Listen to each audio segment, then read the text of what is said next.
پاکستان میں کیا کچھ ہوتا رہا ہے، حکومتیں کس طرح تبدیل ہوتی رہی ہیں، کس طرح بنتی رہی ہیں، یہ تمام تر تفصیلات کہ پاکستان میں یوم آزادی 14 اگست کو منایا جائے گا۔ 1946 میں جو الیکشنز ہوئے تھے انڈیا میں، تحصیل تھی جو پاکستان میں شامل ہوئی، باقی تحصیل 3 تحصیلیں جو ہے انڈیا میں چلے گئی۔ بسم اللہ الرحمن الرحیم 51 نیوز کے ساتھ ناظرین، 14 اگست کی آمد ہے۔ آج 13 اگست اور کل 14 اگست ہے، اور اس کے حوالے سے ایک بہترین پروگرام آپ کے ساتھ لے کر آئے ہیں۔ یقیناً اگر آپ اس پروگرام کو دیکھیں گے، اس کے بارے میں سنیں گے، اس کی نوعیت کو جانیں گے، تو یقیناً آپ کو بہت فائدہ ہوگا، بہت کچھ آپ کو دیکھنے کو اور بہت کچھ آپ کو سننے کو ملے گا۔ ہمارے ساتھ آج جو مہمان موجود ہیں، سب سے پہلے میں ان کا تعارف کرواتا چلوں۔ ہمارے ساتھ موجود ہیں پروفیسر ایم ارشد صاحب۔ یہ 45 سال سے زائد ٹیچنگ میں انہوں نے گزارے ہیں۔ اس کے ساتھ ساتھ پاکستان بننے سے 7 سال یہ بڑے ہیں، پاکستان سے یعنی 7 سال ان کی عمر زیادہ ہے، اور 1946 کے اندر جو الیکشن ہوئے ہیں، ایز اے اسٹوڈنٹ انہوں نے پارٹیسپیٹ کیا تھا اس میں، اور اس کے ساتھ ساتھ پاکستان میں بہت ساری تبدیلیاں آتی رہی ہیں، تبدیلیاں رونما ہوتی رہی ہیں، کبھی اچھا وقت آتا تھا، کبھی برا وقت آتا تھا، سب کے اندر انہوں نے بڑھ چڑھ کر حصہ لیا ہے، اور یقیناً انہوں نے اپنی آنکھوں دیکھا جو حال ہے، وہ تمام تر چیزیں، وہ تمام تر ایکٹیویٹیز آپ کے سامنے یہ ڈسکس کریں گے، آپ کو بتائیں گے، کیونکہ انہوں نے حقائق اپنی آنکھوں سے دیکھے ہیں۔ پاکستان میں کیا کچھ ہوتا رہا ہے، حکومتیں کس طرح تبدیل ہوتی رہی ہیں، کس طرح بنتی رہی ہیں، یہ تمام تر تفصیلات ان سے جانیں گے، اور اس کے ساتھ ساتھ ان کی جو ابھی عمر ہے وہ 84 ایئر ہے، 84 پلس ان کی ایج ہے۔ بات کرتے ہیں، گفتگو کرتے ہیں، اور مزید انہی سے جانتے ہیں۔ السلام علیکم ڈاکٹر صاحب۔ وعلیکم السلام۔ سر، سب سے پہلے تو بہت بہت شکریہ آپ کا وقت دینے کے لیے۔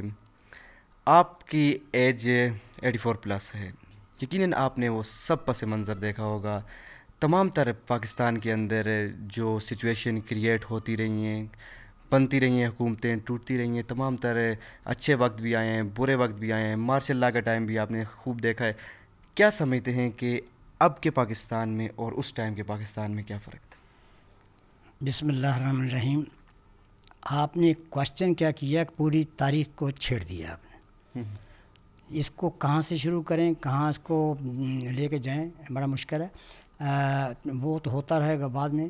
میرا خیال ہے کہ 14 اگست کے حوالے سے یوم آزادی جو کل آ رہا ہے، اس حوالے سے اپنی گفتگو ہم کنفائن رکھتے ہیں، اور اس کے بعد جہاں جہاں موقع ملا ہم بات کرتے ہیں۔ ٹھیک ہے۔ صرف بتانا یہ ہے کہ میں نے as a student primary school میں ہم پڑھتے تھے، تو 1946 میں، جیسے آپ نے بتایا، 1946 میں جو الیکشنز ہوئے تھے انڈیا میں، یہ معلوم کرنے کے لیے کہ کن ریاستوں میں کس قوم کی یا کس قسم کے لوگوں کی اکثریت ہے وہاں، تاکہ اس کی حکومت بنائی جائے۔ سن 1946 میں آل انڈیا مسلم لیگ اور دوسری پارٹیاں، کانگریس پارٹی اور دوسری پارٹیاں، ان کے درمیان الیکشن ہوا تھا۔ جس علاقے کی آج میں ذکر کروں گا وہ یونیک ہے۔ اچھا۔ وہ ضلع گرداسپور کی تحصیل شکر گڑھ کا حال ہے، جس کا بہت کم ذکر ہوا ہے، کتابوں میں بھی کم ذکر ہوا ہے، لوگوں نے بھی کم ذکر کیا ہے۔ اس کی وجہ یہ تھے کہ اس زمانے میں، اس وقت کوئی ایسا سرکردہ، سربراوردہ شخصیت ایسی نہیں تھی جو آج زندہ ہو، یا کچھ عرصے تک وہ زندہ رہے، اس لیے وہ کچھ آنکھوں سے اوجھ رہا۔ میں آئی واز دیئر۔ تعارفی طور پر یہ میں بتانا چاہوں گا کہ ضلع گرداسپور انتہائی اہم اور مردم خیز ضلع ہے، تھا، بلکہ اس ٹائم بھی تھی، اس وقت تھا، اب بھی ہے۔ تو اس کی 4 تحصیلیں تھیں: بٹالہ تحصیل، خود گرداسپور تحصیل، پٹھان کوٹ تحصیل اور شکر گڑھ تحصیل۔ میں شکر گڑھ تحصیل کی بات کروں گا، اس لیے کہ یہی تحصیل تھی جو پاکستان میں شامل ہوئی، باقی 3 تحصیلیں جو ہے انڈیا میں چلے گئی۔ ہمارے لیے یہ علاقہ بے حد اہم، اسٹریٹجیکلی، ہسٹوریکلی اینڈ پولیٹیکلی بہت امپورٹنٹ. یہ پنجاب میں ایک نارتھ ایسٹ کون کی طرح نکلا ہوا ہے یہ اس کا ایریا. یہ ایریا وائز ضلع گرداسپور کا سب سے بڑی تحصیل تھی. یہاں جو الیکشن ہوئے تھے میں ان کی بات کروں گا کہ وہاں شہر میں ہم تھے اگست میں, تو وہاں یہ کمپین چلی تھی پاکستان لے کے رہیں گے پاکستان, یہ نعرے ہوتے تھے ہمارے الیکشن میں. لے کے رہیں گے پاکستان, بن کے رہے گا پاکستان, بابے کو ووٹ دو, مسلم لیگ ہے مسلم ہے تو مسلم لیگ میں آؤ, یہ نعرے ہوتے تھے. تو ہم بڑے جوش و خروش تھے, ہمیں نہیں پتہ تھا کہ آگے کیا ہے, لیکن جو ہماری سمجھ تھی اس کے مطابق ہمیں پتہ تھا کہ ایک ملک بن رہا ہے, پاکستان بن رہا ہے, اور ہمارے لیے بن رہا ہے, اسلام کے اوپر بن رہا ہے. ہمارے لیے اتنا ہی کافی تھا. ایک بچے کی جتنی سمجھ ہوتی ہے, تو جوش کتنا تھا جتنا بھی آپ سمجھ لیں, کیونکہ ہم تو انوالو میں تھے وہاں. اب یہ ایک منظر سامنے لا کر جوش پیدا کرنا اور چیز ہے, لیکن جو انوالو ہو اس کا بڑا ہوتا ہے. چنانچہ الیکشن میں مسلم لیگ جیت گئی, اور مسلم لیگ کا جو مقابلہ تھا وہ تھا یونینسٹ پارٹی سے. یونین پارٹی جو ہے وہ ہار گئی. یہاں میں نے اس لیے ذکر کیا کہ مسلم لیگ کی کمپین اس وقت جن لوگوں نے چلائی وہ ظاہر ہے کہ اس علاقے کے اکابرین تھے. ان میں ایک شخصیت تھی جس کا نام تھا Sadiq Hussain advocate. He was a political worker, he was lawyer, وہ شاعر بھی تھے, استاد بھی تھے. یہ اس طرح کی شخصیت تھی. یہاں میں ایک فائدہ اٹھاتے ہوئے آپ کے پروگرام کا یہ بتانا چاہوں گا کہ یہ وہ شخص تھے جن کا یہ شعر ہے کہ تم دیے باد مخالف سے نہ گھبرا اے عقاب, یہ تو چلتی ہے تجھے اونچا اڑانے کے لیے. اور عام طور پر نیو جنریشن موجودہ جو لوگ ہیں عام طور پر زیادہ تر نہیں پتہ, وہ اس کو اقبال کا شعر سمجھتے ہیں. اقبال کا نہیں ہے, یہ صادق حسین ایڈوکیٹ کا ہے, جنہوں نے مسلم لیگ کے لیے الیکشن میں کوئی کمپین چلائی اور مسلم لیگ کو جتوایا. اور بھی تھے لیکن یہ ایک نمایاں شخصیت تھے. اچھا ارشد صاحب, آپ نے 1946 کے الیکشنز کی بات کی ہے. اگر تھوڑا سا میں اس میں ذکر کروں, 14 اگست 1947 آزادی کے دن کیا کچھ سما تھا پاکستان کے, جب اندر تبدیل ہوا ہندوستان, تو جب پارٹیسپیشن ہوئی تو کس طرح کا ماحول تھا, ماحول کس طرح کا بنا ہوا تھا؟ تھوڑا سا ویسے تو ہم نے اسٹڈی کیا ہے, کتابوں میں پڑھا ہے, لیکن آپ نے جو اپنی آنکھوں سے حال دیکھا ہے تھوڑا سا ذرا بتائیے گا. جی ماحول تو جی بہت انرجیٹک تھا اور بوسٹنگ تھا, مورال بوسٹ تھا مسلمانوں کا, سب کا تھا. اور یہ جو واقعات ہیں, واقعات بڑے اہم ہوئے. وہ یہ کہ جب پاکستان بننا تھا تو اس سے پہلے انخلا, آبادی کا انخلا ہونا تھا. ادھر سے ہندوؤں نے جانا تھا, سکھوں نے, ادھر سے مسلمانوں نے جانا تھا. یہ بہت بڑا چیپٹر ہے ہماری مطالعہ پاکستان کا, آپ دیکھیں. لیکن جس علاقے کی میں بات کر رہا ہوں وہاں شہر سے ہندوؤں کو نکالنے کے لیے, ان کے انقلاب کے لیے, بحفاظت انڈیا کو بھیجنے کے لیے شہر میں کرفیو لگا دیا گیا تھا. شکر گڑھ میں کرفیو لگا دیا تھا, اور انڈین آرمی کی گورکھا ریجمنٹ وہاں آئی تھی. بختر بند گاڑیاں اور ٹینک میں سارا شہر کو انہوں نے کر لیا.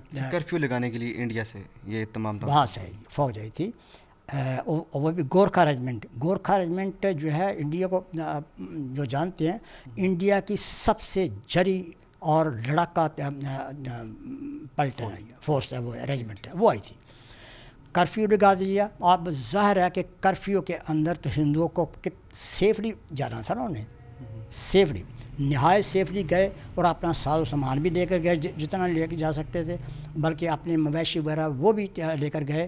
جب وہ چلے گئے تو پھر کرفیو اٹھایا گیا, اور یہ بھی فوج بھی واپس گئی. یہ میں نے اس لیے خاص طور پر پوائنٹ آؤٹ کیا کہ یہ جو لوگ کہتے ہیں کہ یہاں سے جو ہندو یا سکھ گئے ان پر بڑا ظلم ہوا, ادھر انڈیا میں یہ پروپیگنڈا ہے کہ جو پاکستان سے لوگ آئے ہندو وہ لٹے ہوئے تھے, اور وہ انسیف تھے، مسلمانوں نے بڑا مارا. یہ میں نے خاص طور پر اس کا ذکر کیا کہ جس علاقے کو میں جانتا ہوں، میں عینی شاہد ہوں، وہاں تو اتنا زبردست انتظام کیا گیا تھا ہندوؤں کو سیفلی بھیجنے کا. اس سے زیادہ کیا ہو سکتا ہے کہ ایک قوم کو، ایک اقلیت کو اپنے ہندوستان کو جانے کے لیے کرفیو لگانا پڑے، اس سے بڑا انتظام کیا ہو سکتا ہے. اور یہ جو الزام ہے، پروپیگنڈا ہے کہ مسلمانوں نے بڑا کیا، ظلم کیا، یہ اس کے بعد کوئی جسٹیفیکیشن نہیں آتی، کوئی ثبوت دینے کی ضرورت کوئی نہیں ہے.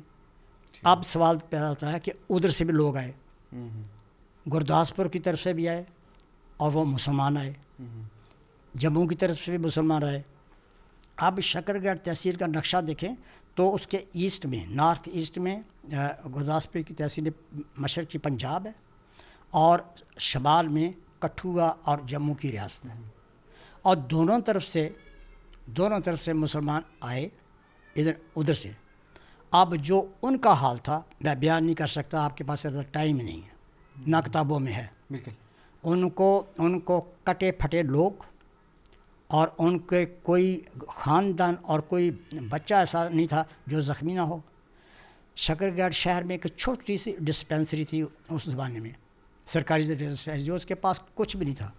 اور گراؤنڈ کے اوپر وہ ان کی جو زخمی لوگ تھے وہ لٹا دیے گئے اور ان کے مرم پٹی کرتے رہے. اور میرے کانوں میں آج بھی ان کی چیخیں اور دھاڑنے اور کراہتیں اور ان کی چیخیں آج بھی میرے کانوں میں گونج رہی ہیں، جو میں نے دیکھا.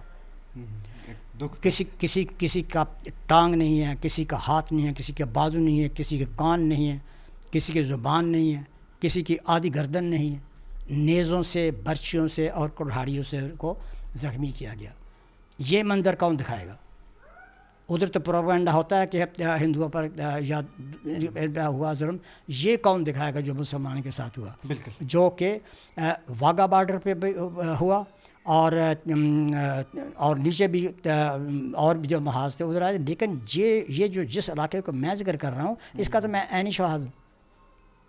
یہ منظر آپ نے اپنی آنکھوں سے دیکھا. اور وہ شہر میں آئے بیچارے، جگہ جگہ مطلب وہ بیٹھنے کی جگہ نہیں. اور جو مقامی لوگ تھے، ہم لوگ مسلمان جو تھے، انہوں نے وہی رول ادا کیا جو مدینہ میں حضور کے جانے کے بعد انصار نے کیا تھا. یہ انہوں نے کیا. یہ نمایاں ہونا چاہیے، ہماری جو جنریشن کو بتانا چاہیے ہم وہ لوگ ہیں.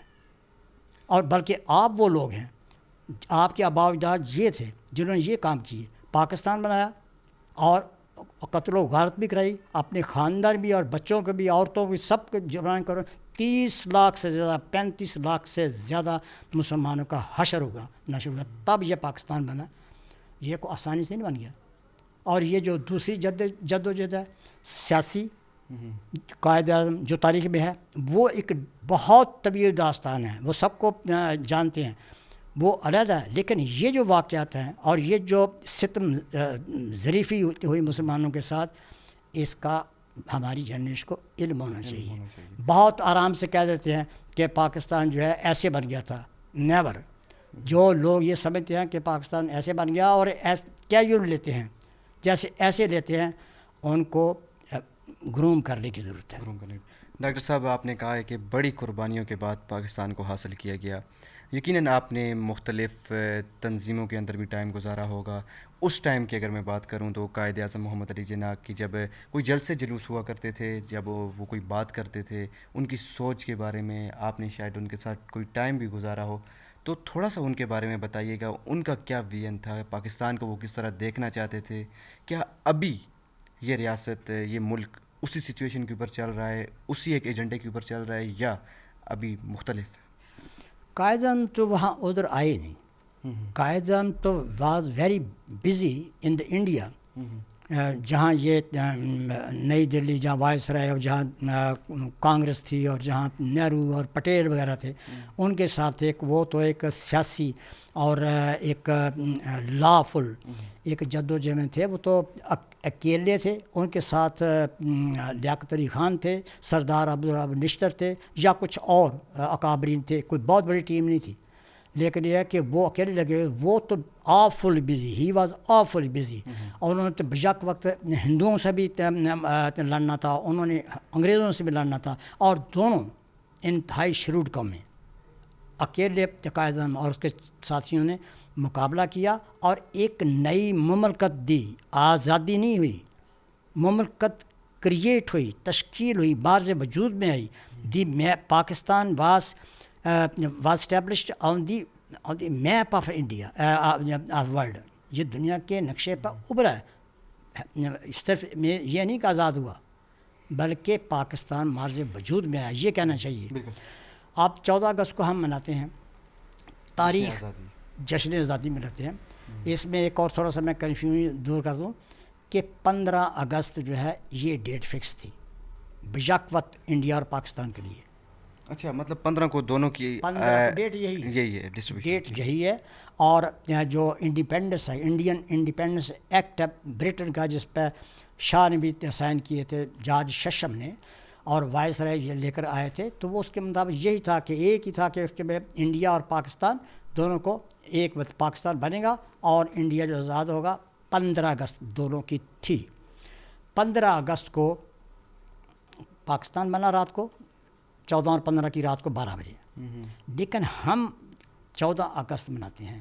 یہ بہت کم لوگوں کو پتہ ہے کہ یہ what was the cause, reason یہ تھی کہ 13 تاریخ کو وائس رائے لارڈ ماؤنٹ بیٹن کراچی گئے، اور کراچی شام کو مطلب ہے کہ رات کا کیا ڈنر وغیرہ کیا، کیونکہ صبح تقریب تھی. کراچی کی بات ہے، اس وقت کیپٹل کراچی تھا. قائد اعظم جو ہے وہ گورنر جنرل کے طور پر وہیں تھے، سارے لیاقت علی صاحب والی ٹیم وہیں تھی. تو لارڈ ماؤنٹ بیٹن نے سندھ اسمبلی کی بلڈنگ میں کانسٹیٹوئنٹ اسمبلی جو تھی پاکستان مسلم لیگ کی جو بنی تھی، اس کو خطاب کرنا تھا لارڈ ماؤنٹ بیٹن نے 9 بجے. تو وہ 9 بجے گئے اور وہاں تقریب ہوئی باقاعدہ. قائد اعظم نے اس اجلاس کی صدارت کی، اور ایک رائٹ سائڈ پہ لارڈ ماؤنٹ بیٹن بیٹھے. اس صدارت میں پھر وہ ایک رسمی کارروائی ہوئی، ہینڈنگ اوور ٹیکنگ ہوئے، کاغذات کی تبدیلی اور رسمی کارروائی، جس کو کہتے ہیں کہ آزادی دینے کی تقریب وہ تھی جس میں سائن مین ہوئے اور باقاعدہ لافلی فارملی پاکستان کو آزادی دی گئی ان رائٹنگ. یقیناً کہ اس میں آپ یہ کہہ رہے ہیں کہ 15 اگست کو جو فائنل ہوا تھا وہ 15 اگست کو ہوا تھا لارڈ ماؤنٹ بیٹن کی تقریب کے بعد. ہاں جی، وہ یہ ہے کہ یہ کرنے کے بعد یہ تقریب مکمل ہو گئی. 12 بجے تک تو تقریب مکمل ہو گئی. تو ماؤنٹ بیٹن تقریباً 2 بجے وہ چلے گئے انڈیا، کیونکہ وہاں انہوں نے رات کو تقریب جیسے خطاب کرنا تھا. یہی تقریب وہاں ہونی تھی دلی میں. تو رات کو 12 بجے، اور ان کی تقریب رات کو ہی ہے، اور یہ اسی طرح کی تقریب ہوئی. اور اس نے لارڈ ماؤنٹ بیٹن میں ان کا گورنر جنرل بھی بننا تھا. ہمارا گورنر جنرل نہیں بنا، ہمارا گورنر جنرل تو قائد اعظم تھا. اس لیے بڑی ٹیکنیکلی اسپیکنگ ہم تو دن کے 11-12 بجے آزاد ہو گئے 14 اگست کو، اور وہاں وہ رات کو 12 بجے آزاد ہو گئے. تو ہماری یہاں رات کو 12 بجے اناؤنسمنٹ ہوئی تھی فارمل. ہم آزاد پہلے ہوئے کاغذات میں، لیگلی. اناؤنسمنٹ تو ہونی ہی رات کو تھی، کیونکہ ایک شیڈول تھا، دیٹ واز دا شیڈول. تو ہمیں ایک آزادی ہم اس لیے کہتے ہیں کہ بھئی ہم ان سے ایک دن آگے ہیں. اسی لیے اس کے بعد جب پاکستان بن گیا تو آفٹر اے فیو منتھس وزیر اعظم لیاقت علی خان کی صدارت میں کابینہ کا اجلاس ہوا. اس کابینہ میں ایک تجویز پیش کی گئی کہ پاکستان میں یوم آزادی 14 اگست کو بنایا جائے گا. 48 سے 47 کو تو بن گیا نا، وہ تو بن گیا، لیکن آگے اس کے آئندہ یہ تجویز جو ہے کابینہ نے منظور کی. قائد اعظم گورنر جنرل تھے، ان کو بھیجی، انہوں نے اپروو کر دی. اس لیے سن 1948 سے 14 اگست کو ہی آزادی کا دن بنایا جا رہا ہے. اس کی کاز یہ ہے. ٹھیک ہو گیا، مطلب اس کے بعد 14 اگست کو رکھا گیا ہے. تھوڑا سا ارشد صاحب میں پولیٹکس کی بات کروں گا. مختلف حکومتیں بنی ہوں گی آپ کے ٹائم میں, مختلف حکومتیں گر گئی ہوں گی, وجوہات کوئی بھی ہوں, تو کیا سمجھتے ہیں کہ اب تک کی بہترین حکومت کس دور کو آپ سمجھتے ہیں, اس ٹائم سے لے کے ابھی تک 2024 تک, تو کس طرح یہ حکومتیں تبدیل ہوتی تھی, بنتی تھی, ٹوٹتی تھی, کیا وجوہات بنتی تھی ان چیزوں کی؟ اس بارے میں میری گزارش ہے کہ اس موضوع کو نہ ہی چھیڑا جائے. میں ایک سم اپ کر دیتا ہوں, اچھا. ایک سم اپ کرنا چاہوں کیونکہ بڑی طویل ہے, 76 ایئرس کی ہسٹری ہے اور یہ بھرپور ہے ایونٹ سے. یہ عام ہسٹری نہیں ہے, ایونٹ سے بھری ہوئی ہے پاکستان کی. ایک نیا ملک, اور وہ ملک جس کے پاس سلائی مشین نہیں تھی, اس کی صنعتی یہ کیپیبلٹی یا حیثیت تھی کہ انڈیا میں تو ٹاٹا کا کارخانہ تھا فولاد کا, جو ساری دنیا میں برطانیہ کی حکومت جو ہے وہ اسٹیل بھیجتی تھی. انڈیا میں تو جدید ترین کارخانے تھے. پاکستان بنا تو اس کے پاس سوئی نہیں تھی. آپ نے کتابوں میں پڑھا ہوگا کہ جو شروع میں کاغذات جو ہے نا سیکریٹریٹ میں افسروں نے سرکاری کاغذات کو کی کر کے جو کیل ہیں, کانٹے ہیں, ان سے جوڑا تھا, جہاں سے اٹھان ہوئی پاکستان کی. ٹھیک ہے. اس کے بعد بدقسمتی یہ ہوئی کہ صرف اگلے سال قائد اعظم کا انتقال ہو گیا. پھر اور بدقسمتی یہ ہوئی کہ 51 میں آفٹر 2.5 یا 3 سال کے بعد لیاقت علی خان وزیر اعظم جو تھے وہ شہید ہو گئے. 2 ہی تو قادہ شخصیت تھی. جب یہ ہٹ گئے آگے سے, تو آگے سردار عبدالرحمن نشتر اور دوسرے وہ لوگ تھے جو سنبھال نہیں سکتے تھے.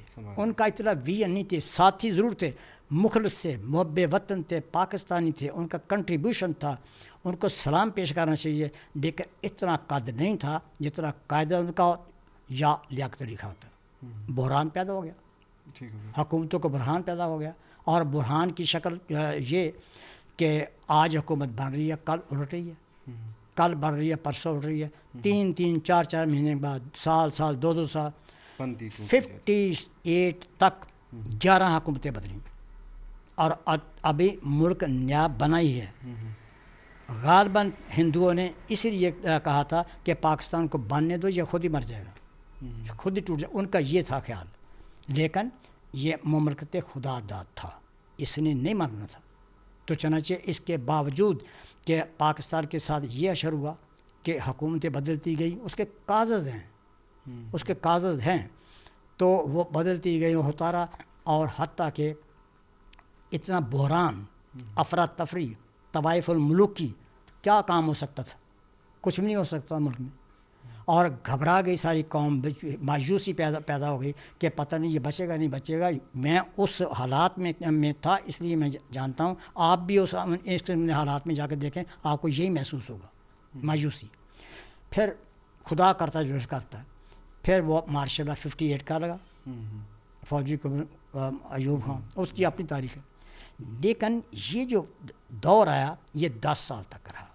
یہ وہ دور ہے جس میں پاکستان بنا, قائم ہوا. قائم مراد یہ کہ مستحکم ہوا. اسی میں انڈسٹریز لگی, اور اسی کے دور کے لگی ہوئی بجلی آج ہم لے رہے ہیں. یہ بنگلہ ڈیم اور تربیلا ڈیم بے شمار سیاست میں, زراعت میں, صنعت میں, معیشت میں ترقی ہوئی, ریپڈلی ہوئی ریپڈلی. سو آپ حیران ہوں گے کہ 2 ملکوں کو, سپر پاور کو, 2 ملکوں کو پاکستان نے قرضے دیے. ملائیشیا نے پاکستان کا فرسٹ 5 ایئر اکنامک پلان مطالعہ کیا, لاگو کیا.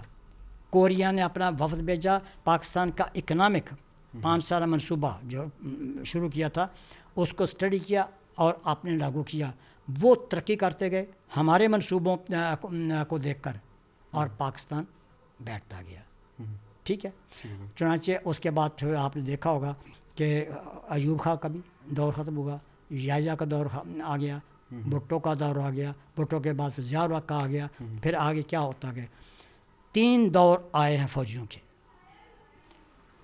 ایوب خان کا 10 سال, ضیاء الحق کا 11 سال, مشرف کا 10 سال، اور ان ادوار میں کوئی اس میں ہمیں غرض نہیں ہے کہ نظام کیا تھا، ہم نے دیکھا نہیں ہے کہ پاکستان کو کس نے کیا دیا. ان 10 سال میں عوام خوش تھی، ان 10 سال میں جو ہے جو معیشت ٹھیک تھی، اور اس 10 سال میں لوگوں کو یہ بلوں کے مسئلے نہیں تھے، ان کو لوگ ٹھیک تھے، یعنی قیمتیں سٹیبل تھیں. اگر آپ کی قیمتیں سٹیبل ہیں، یو آر سٹیبل، لوگ سٹیبل ہیں. ان 3 ادوار میں لوگوں کا کوئی مسئلہ نہیں تھا، لوگ خوش تھے، پیسفل تھے. کہاں کن کو پریشانی تھی؟ جنہوں نے حکومتیں کرنی تھی پولیٹیکل اس میں، وہ آتے گئے اس کو زیادہ بتانے کی ضرورت نہیں ہے، اس کو تو بڑا وقت چاہیے. تو چنانچہ جو پولیٹیکل پارٹیز آتی گئی 2 سال 3 سال 4 سال 2 سال 3 سال، اس نے وہ سلسلہ آج تک جاری ہے آپ کے سامنے. تو اس نے ہمارا پولیٹیکلی یہ کبھی سٹیبل نہیں ہوا. صرف 3 دور ایسے آئے جس میں پاکستان سٹیبل ہوا عوام کے نقصان سے، اور کچھ ملک کے لیے کام ہوا.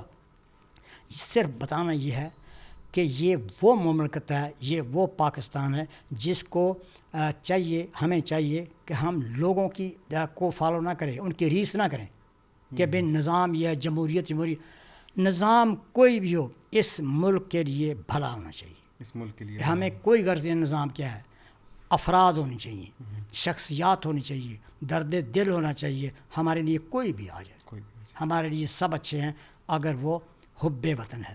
تو لیکن ہے کیا، بتانے کی ضرورت نہیں ہے. It is a big question, کیا ہوا اور کیا ہوا آپ جانتے ہی ہیں. سر آخر میں 14 اگست کچھ ایسا پیغام دیں ہمارے دیکھنے والے ناظرین کو، نیو جنریشن ہے، اس کے لیے کچھ اگر پیغام آپ دینا چاہیں. پیغام یہ ہے کہ ہر شخص کو ایز اے پاکستانی سوچنا چاہیے، پاکستانیت کو فروغ دینا چاہیے، تعلیم میرٹ ہونا چاہیے، ٹیچر کو ٹیچر ہونا چاہیے، کلاس روم کو کلاس ہونا چاہیے. A nation is built in the classroom, اس کی اہمیت کو سمجھنا چاہیے. اور یہ lust for power, lust of money, اس کو کنٹرول کرنا چاہیے. اور قائد اعظم نے ایک بات کی تھی، unity, faith, discipline, this is the motto, follow this motto, act upon this motto. Pakistan کو کوئی نہیں ہلا سکتا. ہم نے اس کو اگنور کیا، اس کو وائلیٹ کیا. نہ انہوں نے کہا قائد اعظم نے یونٹی، ہم نے یونٹی نہیں کی. انہوں نے کہا فیتھ، ہمارا فیتھ نہیں تھا. انہوں نے کہا ڈسپلن، ہمارا ڈسپلن، تینوں چیزوں کو ہم نے چھوڑ دیا، دور ہو گئے، ہم گمراہ ہو گئے. پاکستان کا یہ حال ہوا. تو چنانچہ اتنا ہی میرا پیغام ہے کہ قائد اعظم کا یہ فرمان، unity, faith and discipline, implement کریں، اس کو لاگو کریں اپنی انفرادی زندگیوں میں بھی، اجتماعی زندگیوں میں بھی، اور سیاست میں بھی، ہر فیلڈ آف لائف میں اس ماٹو کو کریں. بڑا ترقی ہوگی اور بہت ہی اچھے رزلٹ نکلیں گے. ٹھیک ہے ڈاکٹر صاحب کی گفتگو آپ نے سنی ہے. انہوں نے کہا ہے کہ یونٹی، فیتھ اینڈ ڈسپلن کو اپنی لائف کے اندر امپلیمنٹ کر اس کے مطابق زندگی گزاریں تو یقیناً ملک اور قوم ضرور ترقی کرے گی، اس ملک کی عوام ضرور ترقی کرے گی.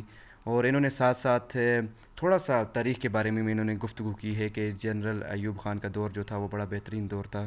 اس دور کے اندر ہم نے 2 سپر پاور کو قرضے بھی دیے تھے، ملک کے اندر غربت نہیں تھی اس طرح، اس کے ساتھ ساتھ بجلی کے اندر یہ بلوں کا ٹینشن نہیں تھی، عوام سکون کے اندر تھی. لیکن اس دور اور اس دور میں آج بہت بڑا فرق ہے اور ہمیں سمجھنے کی ضرورت ہے. اسی کے ساتھ ساتھ ڈاکٹر ارشد صاحب جو اپنی حقائق پر مبنی باتیں بتا رہے تھے، جو انہوں نے اپنی آنکھوں سے دیکھا حال ہے وہ بتا رہے تھے، آپ تک انفارمیشن لے رہے تھے. اسی طرح کی انفارمیٹیو ویڈیو دیکھنے کے لیے ہمارے چینل کو سبسکرائب بھی کریں. اس کے ساتھ ساتھ اپنے میزبان وقاص رشید کو اجازت دیں. پھر ملاقات ہوگی. اللہ نگہبان.